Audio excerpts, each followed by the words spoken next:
Frères et sœurs, madame, monsieur, mes chers amis internautes, bonjour et bienvenue à l'église protestante évangélique Philadelphie.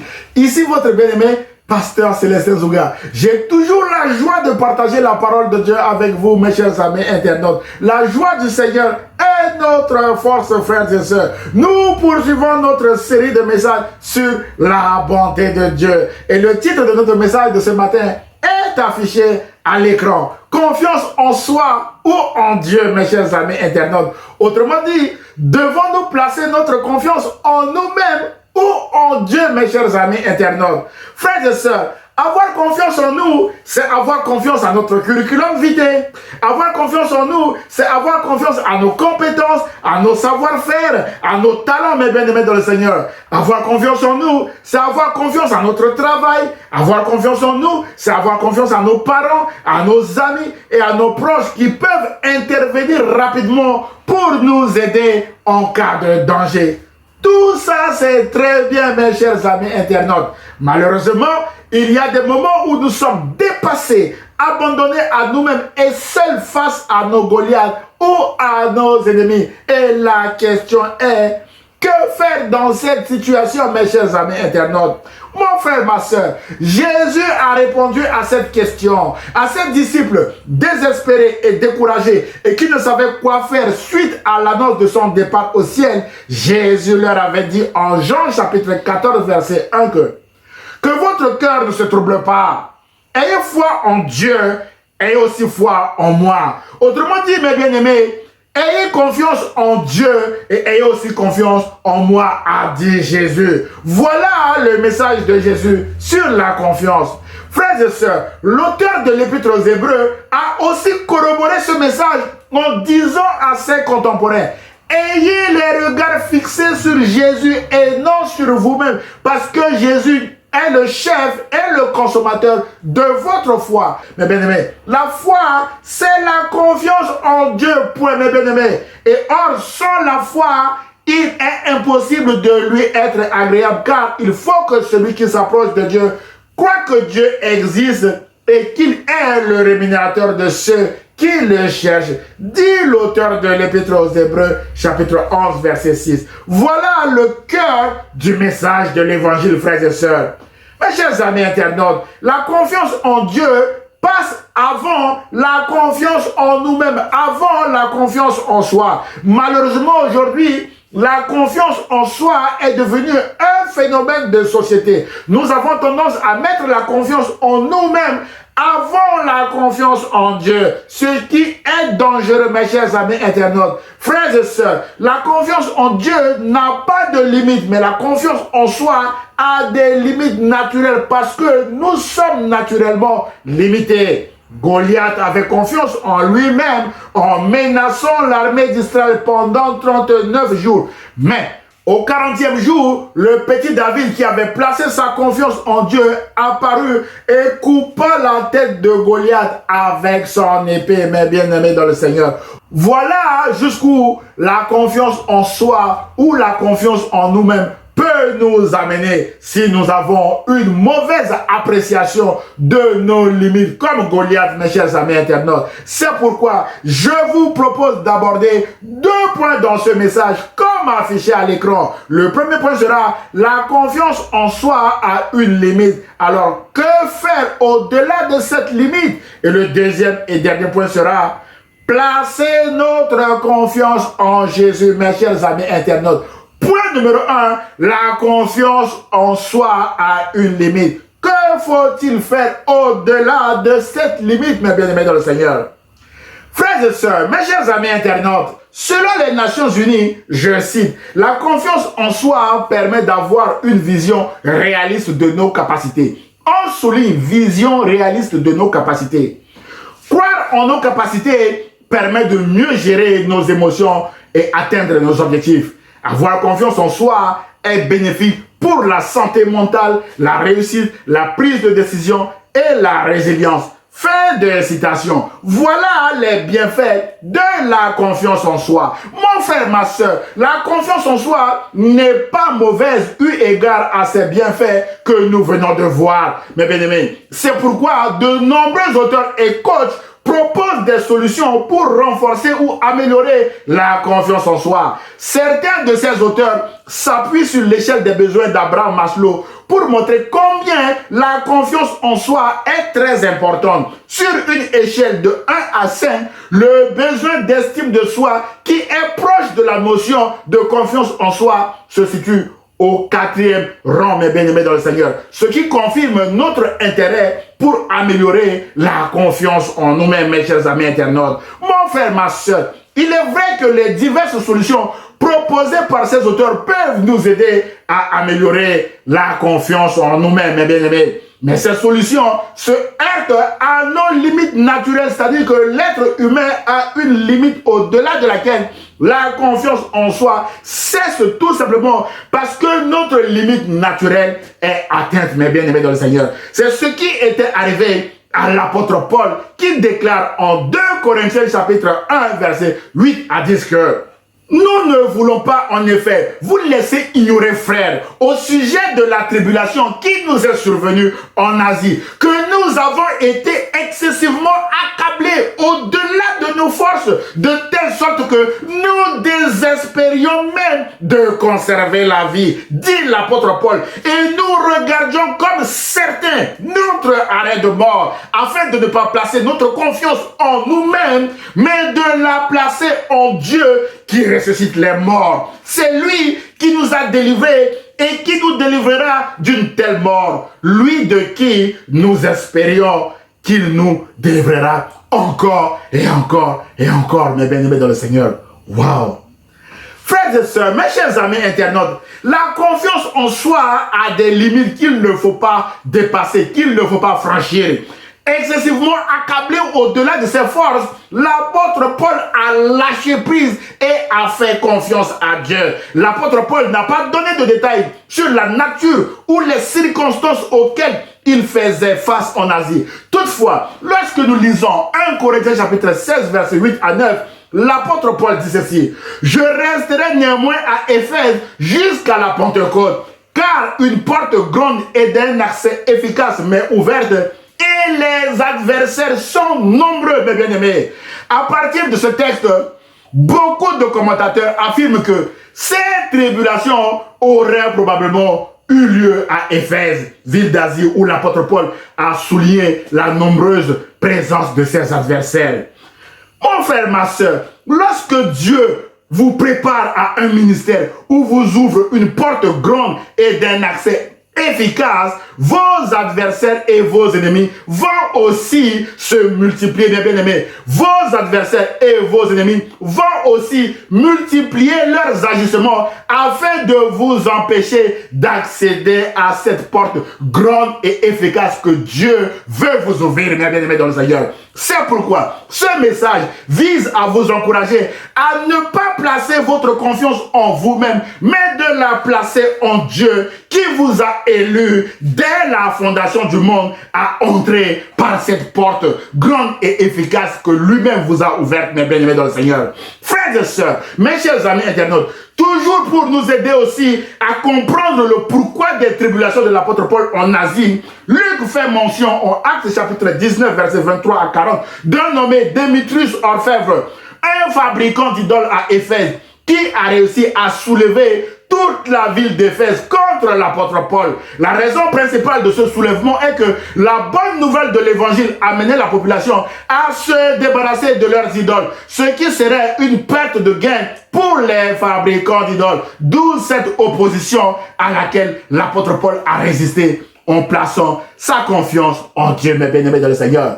L'apôtre Paul dira à Timothée que Alexandre le forgeron lui a fait beaucoup de mal. Que Timothée fasse attention à Alexandre. Je ferme cette parenthèse. Mon frère, ma soeur, amis chrétiens, nous sommes appelés à témoigner Jésus partout où nous allons, mes bien-aimés. Rappelons-nous que l'œuvre de Dieu attire toujours l'ennemi. Ils nous accableront excessivement au-delà de nos forces afin de nous pousser à l'abandon. Résistons-les en plaçant notre confiance en Dieu comme l'apôtre Paul l'a fait. C'est alors que nous nous marcherons dans la victoire de Jésus-Christ. Mes chers amis internautes, c'est dangereux d'avoir confiance en soi-même dans certaines situations de la vie. L'apôtre Paul précise qu'il était en danger de mort en Asie parce qu'il avait placé sa confiance en lui-même. Dans notre texte de ce matin, mes bien-aimés, en 2 Corinthiens chapitre 1, verset 8 à 10, nous relevons plusieurs oppositions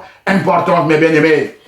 La première opposition est placer notre confiance en nous-mêmes par opposition à placer notre confiance en Dieu, au verset 9. Mes bien-aimés, la deuxième opposition est le mot désespoir, au verset 8, lorsque nous plaçons notre confiance en nous-mêmes, mes bien-aimés, par opposition au mot espoir, lorsque nous plaçons notre confiance en Dieu. Et la troisième opposition que nous voulons souligner ce matin, mes bien-aimés dans le Seigneur, est que l'apôtre Paul utilise aussi 4 fois le mot mort lorsque nous plaçons notre confiance en nous-mêmes par opposition au mot délivré qu'il utilise 3 fois au verset 10 lorsque nous plaçons notre confiance en Dieu. Alors, ça donne quoi pour nous aujourd'hui, mes chers amis internautes? Frères et sœurs, l'apôtre Paul était en train de nous dire que lorsque nous plaçons notre confiance en nous-mêmes, au-delà de notre limite naturelle, nous sommes dans le désespoir. Et ce désespoir peut nous amener à la mort parce que nos forces ne pourront plus résister au poids de nos tribulations ou à la puissance de frappe de nos ennemis, mes bien-aimés. En revanche, lorsque nous plaçons notre confiance en Dieu, nous retrouvons l'espoir de vivre quels que soient les agissements de nos ennemis, parce que nous marchons désormais dans la victoire de Jésus-Christ, et c'est Jésus qui combattra pour nous, mes chers amis internautes. Frères et sœurs, ce n'est pas mauvais d'avoir confiance en soi-même, mais une confiance excessive en nous-mêmes nous expose à la déception, voire même au danger de mort, comme le cas de Goliath que nous avons souligné au début de ce message, mes bien-aimés. Ce constat est fréquent dans le sport de haut niveau où nous sommes parfois surpris de voir qu'une équipe favorite qui a confiance en elle perd le jeu parce que la confiance excessive en soi l'a amené à ignorer ses limites, à négliger sa préparation et à ne pas prendre au sérieux son adversaire, mes bien-aimés. C'est pourquoi nous devons faire attention à la confiance en soi, à la confiance en nous-mêmes. Mon frère, ma soeur, la confiance en soi, c'est avoir la conviction d'avoir les ressources en soi pour faire face à ce qui va arriver, un danger éventuel. Cette confiance en soi, mes bien-aimés, impose que nous devons bien connaître nos ressources et les ressources dont disposent nos alliés, nos proches ou nos amis qui seraient prêts à nous aider en cas de danger éventuel ou de difficulté. Malheureusement, l'expérience a démontré que parfois nos alliés, nos proches ou nos amis ne répondent pas toujours présents au moment où nous avons besoin d'eux et nous nous retrouvons seuls devant nos épreuves, seuls devant nos souffrances, mes bien-aimés. C'est pourquoi un internaute qui vient de vivre cette expérience a dit, je cite, « Ne t'appuie pas sur un arbre, il peut se casser. Ne t'appuie pas sur un mur, il peut tomber. Ne t'appuie pas sur l'argent, il peut se terminer. Ne t'appuie pas sur les gens, ils peuvent te lâcher. Ne t'appuie pas sur ta force, tu peux te fatiguer. Appuie-toi sur Jésus, tu auras un avenir assuré. » A dit cet internaute. Il a compris le message de l'apôtre Paul. Mon frère, ma soeur, appuyez-vous sur Dieu parce qu'il est bon, il est tout-puissant et il est fidèle. Dieu ne vous abandonnera jamais parce qu'il est fidèle. Appuyez-vous sur Jésus parce qu'il a promis d'être avec vous tous les jours jusqu'à la fin du monde. Et Jésus s'appelle aussi fidèle. Appuyez-vous sur le Saint-Esprit qui vous console, qui vous défend et qui vous conduit dans les voies de Dieu, mes chers amis internautes. C'est le message de l'apôtre Paul aux Corinthiens. Nous avons été excessivement accablés au-delà de nos forces, de telle sorte que nous désespérions même de conserver la vie. Il allait perdre la vie. Et nous regardions comme certains notre arrêt de mort, afin de ne pas placer notre confiance en nous-mêmes, mais en Dieu qui ressuscite les morts. Mais bien aimés dans le Seigneur, c'est lui qui nous a délivrés et qui nous délivrera d'une telle mort. Lui de qui nous espérions qu'il nous délivrera encore et encore et encore, mes bien-aimés. Mes chers amis internautes, c'est Dieu qui a permis cette tribulation afin de pousser l'apôtre Paul à perdre confiance en lui-même et à s'abandonner entre ses mains. Mes bien-aimés, peut-être que vous passez actuellement aussi par des temps de tribulation et d'épreuves. Courage, mes bien-aimés dans le Seigneur. Dieu permet ces épreuves pour vous pousser aussi à abdiquer, à perdre confiance en vous-même et à dépendre de lui. Faites confiance en Dieu, mes bien-aimés, car il est bon et Dieu vous en délivrera afin que vous puissiez témoigner de sa bonté, mes bien-aimés dans le Seigneur. C'est ce que l'apôtre Paul a fait. L'apôtre Paul a témoigné la puissance de Dieu en encourageant le jeune pasteur Timothée en lui disant en 2 Timothée chapitre 1 verset 11 à 12 que c'est pour annoncer cette bonne nouvelle que j'ai été établi prédicateur, apôtre et enseignant. C'est aussi la raison de mes souffrances présentes. Mais j'en ai pas honte, car je sais en qui j'ai mis ma confiance. Et j'ai la ferme conviction qu'il est assez puissant pour garder tout ce qu'il m'a confié jusqu'au jour du jugement. Waouh!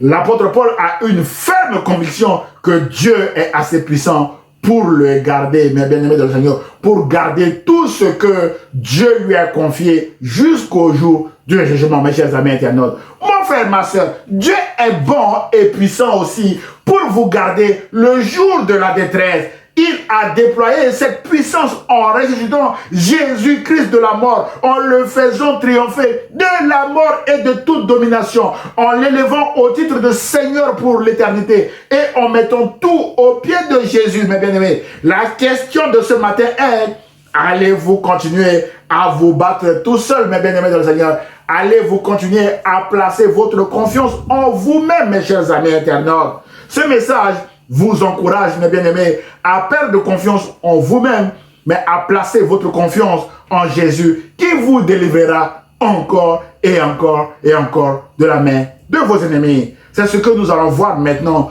dans le deuxième et dernier point de notre message de ce matin. Point numéro 2, placez notre confiance en Jésus-Christ.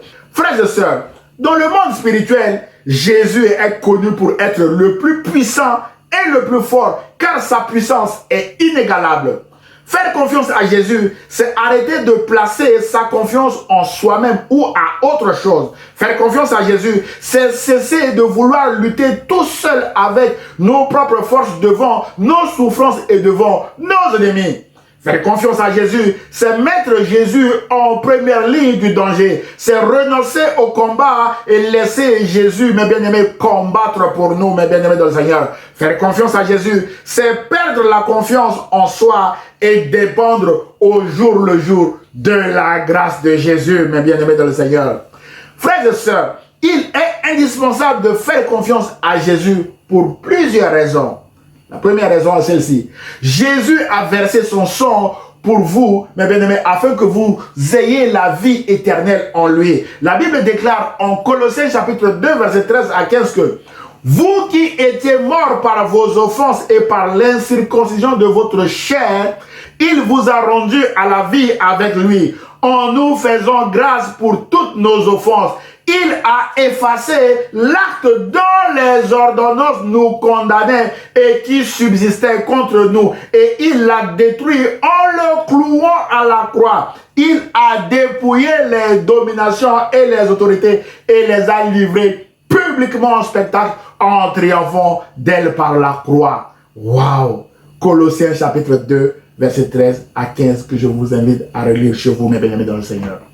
Mon frère, ma soeur, si vous acceptez Jésus-Christ maintenant comme votre Seigneur et Sauveur, aucune autorité ni puissance satanique n'a le pouvoir sur vous parce que vous êtes couverts par le sang de Jésus qui a coulé à la croix. Et la croix, mes bien-aimés, nous divise en deux camps. Le camp des amis de la croix et le camp des ennemis de la croix. La question est, acceptez-vous cette grâce ou cette faveur imméritée de devenir amis de la croix maintenant, mes bien-aimés dans le Seigneur?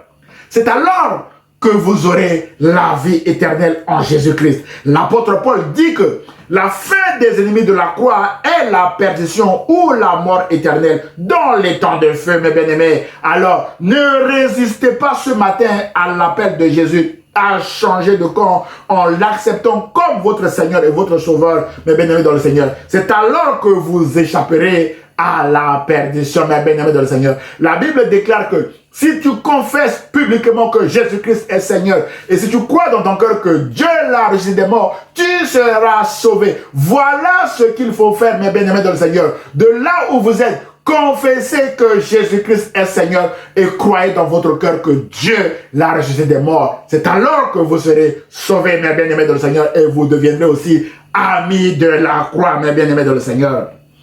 Frères et sœurs, la deuxième raison pour laquelle nous voulons, mes bien-aimés dans le Seigneur, placer notre confiance en Jésus ce matin est que en Jésus, nous avons tout. La Bible déclare que vous avez tout pleinement en Jésus, qui est le chef de toute domination et de toute autorité. Colossiens chapitre 2, verset 10 le dit, mes bien-aimés dans le Seigneur. Pourquoi donc placer votre confiance ailleurs ou en vous-même, mes bien-aimés dans le Seigneur? Lâchez prise, mes frères et sœurs, et confiez-vous en Jésus-Christ et vous témoignerez de la bonté de Dieu, mes bien-aimés. Frères et sœurs, mes chers amis internautes, l'une des raisons pour lesquelles nous devons placer notre confiance en Jésus est que Jésus-Christ est placé au-dessus de toute autorité, de toute puissance, de toute domination et de toute souveraineté. Au-dessus de tout nom qui puisse être cité, non seulement dans le monde présent, mais aussi dans le monde à venir. L'apôtre Paul dit aux Éphésiens que Dieu a tout placé sous ses pieds. Et ce Christ qui domine toutes choses, il l'a donné pour chef à l'Église. Jésus-Christ est le chef de l'Église qui est son corps. Lui en qui habite la plénitude du Dieu qui remplit tout en tous. D'après Éphésiens chapitre 2, versets 21 à 23. Mon frère, ma soeur, votre ami Jésus est au-dessus de toute autorité, de toute puissance. Cela doit vous rassurer, mes bien-aimés dans le Seigneur. Alors, placez votre confiance en Jésus-Christ et non en vous-même, mes bien-aimés dans le Seigneur. Dans la présence de Jésus, mes bien-aimés, les démons tremblent, frères et sœurs. Les morts ressuscitent, les malades sont guéris. Même le bord du vêtement de Jésus guérit. La nature, notamment le vent et la mer, lui obéissent. D'après Matthieu chapitre 8 et 9, mes bien-aimés. Voilà toutes les raisons pour lesquelles vous devez placer votre confiance en Jésus-Christ, mes frères et sœurs. En conclusion de notre message de ce matin, frères et sœurs, mes chers amis internautes, ce sont les circonstances qui ont poussé l'apôtre Paul à perdre confiance en lui-même et à se tourner vers Dieu. De la même manière, vos circonstances actuelles vous pousseront, mes bien-aimés dans le Seigneur aussi, à perdre confiance en vous-même et à placer votre confiance en Jésus-Christ. En effet, Dieu veut que vous dépendiez de son Fils Jésus-Christ. Dieu ne supporte pas l'indépendance dans son royaume, mes bien-aimés, ou encore la confiance en soi, qui est un très fort caractère de l'orgueilleux. L'orgueilleux, mes bien-aimés, se suffit à lui-même. Dieu ne supporte pas l'orgueil, ni l'orgueilleux, mes bien-aimés de le Seigneur, parce que l'orgueilleux est indépendant. Il se suffit à lui-même. Mais le chrétien ou la chrétienne doit dépendre de Jésus-Christ, mes bien-aimés. C'est une obligation. C'est pourquoi nous devons perdre confiance en nous-mêmes et placer notre confiance en Jésus-Christ, mes chers amis internautes. Enfin, Jésus a dit en Jean chapitre 10, verset 14 que « Je suis le bon berger, je connais mes brebis et elles me connaissent. » Verset 27, « Mes brebis écoutent ma voix, je les connais et elles me suivent. Je leur donne la vie éternelle. Jamais elles ne périront et personne ne pourra les arracher de ma main.